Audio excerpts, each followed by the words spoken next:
we have multiplication by powers of 10. How it does?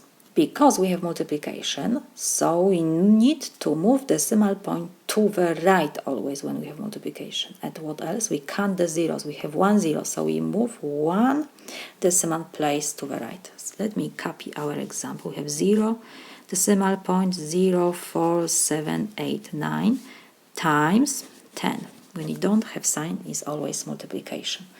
Like I said, multiplication, so we move to the right. How many places? One only, because we have 1 0. So decimal point will be now between 0 and 4. Here will be the decimal point, and we don't need this extra 1 0. So we have only 0, decimal point 4789.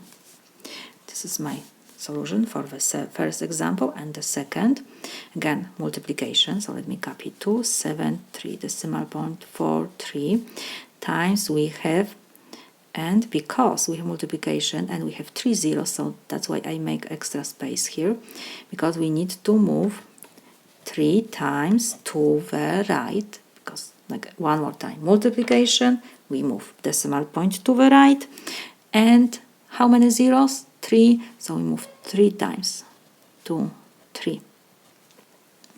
So now the empty space we will fill by 0. Here will be decimal point now. So let me write our solution will be 273,430, decimal point at the end. So this is my solution.